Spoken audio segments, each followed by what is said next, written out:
The State of Rugby in New Zealand, an investigation into the issues facing the sport, a year out from the Rugby World Cup.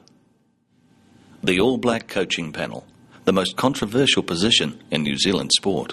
You know, Graham Henry once said he's got the easiest job in the world, you know. When he said that, he was referring that the privilege he had of having these fine athletes at his disposal. And so he has a collective responsibility with his offsiders to make sure that as he deals with this team, you know, everyone's watching. All the eyes of the nation is watching.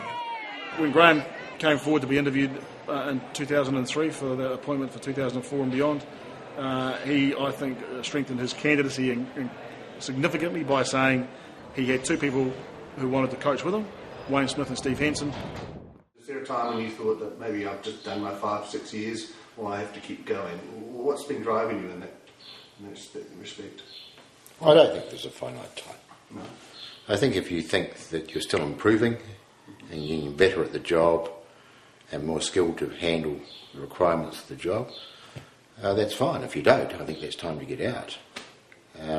There's a large number of professional sporting coaches around the world who have done a long time in their particular code.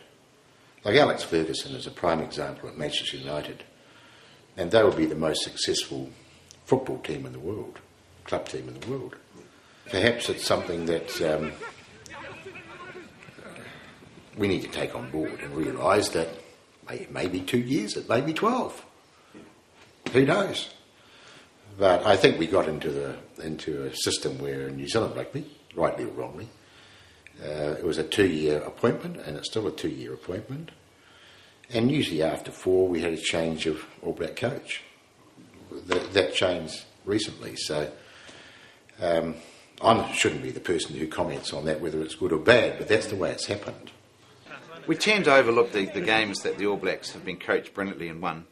You know, 2 or 3 years ago against France, we nearly put 50 points on them at the Parc des Princes in France. That was just unbelievable rugby. And under the Henry, Hansen and Smith duo, we have won and played some incredible games of rugby. Breathtaking. Could just take your breath away. And, you know, we tend to forget those great games. You know, where they have punched away some big opposition, some classy acts up in front, and we have just made them look like kids. And that's fantastic.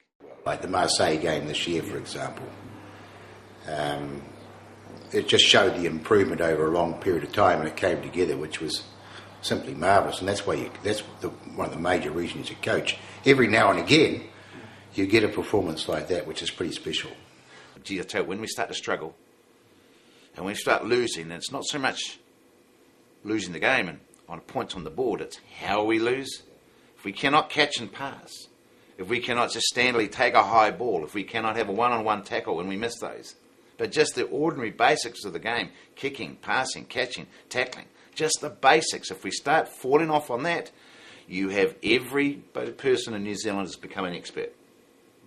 And they have every right to. We expect standards, as the All Blacks do, high standards. You have to be competent in all areas of the game, and so, quite frankly, we need people who can coach mauls. We need people who can coach all elements of the game to get our team prepared to its best advantage. And these are young guys coming, and a lot of turnover with young guys, and asking ones who are playing their first game for the All Blacks to call the lineouts is folly. And I'm sure Graham Henry knows that as well, and I think that's why Hansen is doing a different role, and I don't think we should stand by and wait for that role to be influenced in the way that the lineout was, with ineptitude. Our guys overcome the fear of losing. At one stage we were 4-4 this season, you know, we'd won 4 and lost 4, and then finished up winning the last 6 games on the trot. But when you're 4-4, you know, there's a fear of losing, and there was a lot of pressure on the team to win, and you're not inclined to take the risks when you're in that situation. The key thing, I think, is that players need to play for each other, and they need to have that camaraderie of a common spirit. They need to be contagiously enthusiastic. The All Black coaches have swapped roles. Is this an admission that things weren't working? No, not at all. I think it's what we're trying to do is get better as a team, and if we can do that, obviously the coaches have got to perform at a higher level, and we're all trying to get better at what we're doing, quite frankly. Whose idea was it, Grant? I can't remember. Certainly they talked to us about how we could perhaps change things up a wee bit without being too drastic, and so we had a discussion about it with the senior players, and I think it's going to be great. Like today worked out pretty good, and just having a different voice, similar sort of messages but just a different voice, it's got to be good. And I think the senior players, all the players have got to take some responsibility too of making sure we drive what's going to work on the Saturday. And if it doesn't work? It'll work all right. I've got no doubt it'll work. They were appointed into positions legitimately, but they've swapped those positions now. We didn't agree to that as the public. That was all done behind closed doors. Would we agree that they've got the right? Therefore, is Graham Henry the best forwards coach in the country? Is Steve Hansen the best attack coach in the country? We don't know the answer to that, but I think you could probably get distracted by that, and you could talk and say what an outrage. But the reality is that these guys have always, and rugby is a game in totality. You cannot be an attacks coach without understanding what the defence are doing, or what the forwards are doing, or what the backs are doing. So in whatever role you're doing, you have to have a pretty good understanding of what those around you are doing as well. So the way that they've set that coaching team up is that they've had involvement across each other's portfolios, and it's quite heavy involvement across each other's portfolios from day one, because you cannot work any other way. What I think we've got is a scenario where Graham Henry stuck his hand up and said, I will tell the world that I am in charge of the forwards. If they underperform, if the line-out is as bad as it has been, it'll be me on the front line taking all the criticism, because I think Steve Hansen's had a lot, and rightly so, because they haven't been good at that side of the game.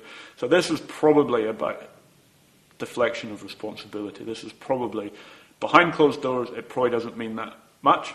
It's probably no different really to how they've been doing things before, but in terms of public perception, we now know who to go to, who to aim our questions at, and I guess Steve Hansen is just being shielded a little bit from quite an angry public. Hansen always seemed to be on the defensive, especially at line-out time. Oh, I don't think you could say it's been one of our strong points for the year, but it's certainly improved in Australia, no doubt about that, and it's just a matter of going back to the basics. Are you happy with the confidence of the guys going? Yeah, they're fine. I mean, you guys get off their backs would be good, but they're fine. I mean, they understand what they've got to do, and they just got to trust their systems and get on with it.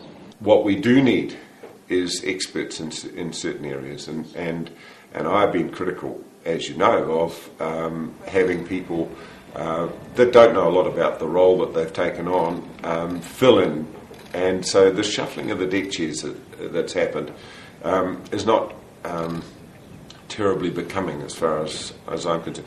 And I don't doubt that Graham Henry is a good, effective coach, and he's been an international coach for a long time. However, getting together as a group and as they have done, and not be accountable in their own areas, in their own areas of expertise, if that group put themselves up to get the job with Hansen as a forward coach, which is what happened, and Smith as a back coach, Henry as the head coach, and the forward coach isn't up to it, he goes. End of story.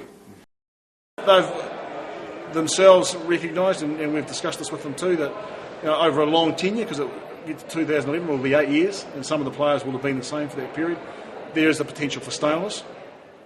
I know personally, after 2 or 3 seasons with one coach, then I'm ready to move on. If he doesn't, I'll move on. I'll just pack up my bags and retire. You've got to have someone else. That's 8 years by the time they get to the World Cup. 8 years with the same 3 voices. And, you take McCaw and co, they might go all the way all 8 years. They've just been hard job, hard coaching that way. 4's good. And then you should basically bow out. That's my theory. 4's great, then go and look for another gig.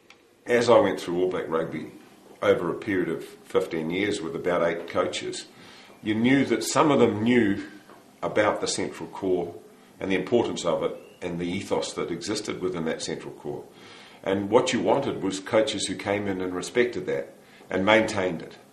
And what we've seemed to have happened is coaches have come in and decided that they'll do their own thing and create their own way of going about the game. And you can bang on about the game changing and everything's different and it's not like it used to be and he's living in the past. Not the case. What this is a game that continually evolves, sure enough, but it has basic parameters around which it's built, some real solid building blocks, and one of them is the ethos of a central core of players. And so having one coach for 10 or 12 years like Wayne Smith has been in there is good and bad. Good if he knows that central core thing is important. Bad if they say, well, let's experiment and we'll do it with a rotation. We'll have the two best teams in the world, as was told to me prior to the last World Cup. And my response to it was, well, make sure you play one of them. And that's wrong. That's fundamentally wrong. What you need is to build a great team by having the best go out and play in the important games. There's no substitute from playing at international level.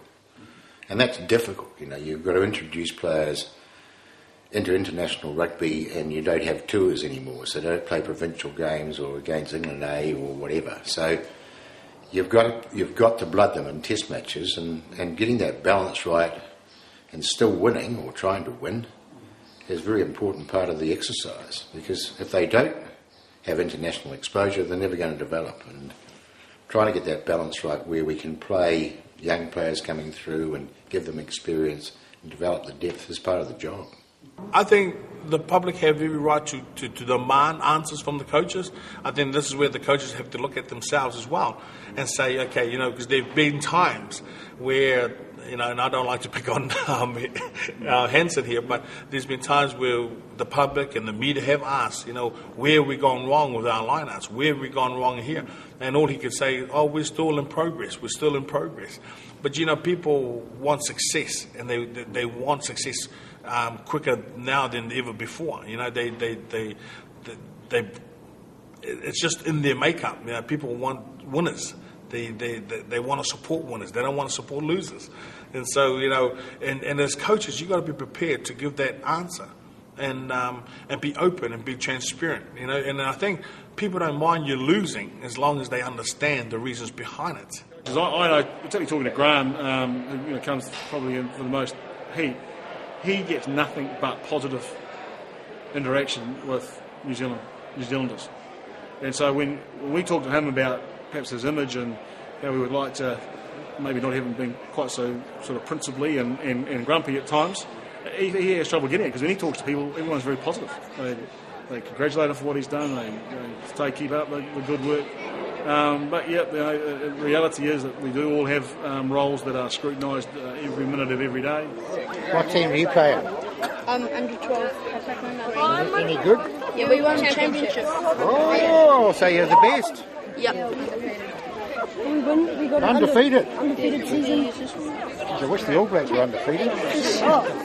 Like the media guys here are getting a huge amount of pressure on me now, because we lost a couple of games, guys like this fella, give me a lot of. Some days you feel the love, Graham. We have every right to be critical about the performance. That is our right as media, as public. Public pays money. It's our right as media to be honest and fair in our appraisal of the performance of the team and the way they're coached. What the coach looks like, what his personality is neither here nor there. I don't think that's for us, unless it has an impact on the performance or on the way the team is coached. It should never be allowed to get personal, and I think that's a real shame for any media that allow that to get into print or on TV or on the radio. You got to draw a line and say, look, don't do that. Just keep it about the performance. Keep it about the way that we think they're being coached. Nothing to do with personalities.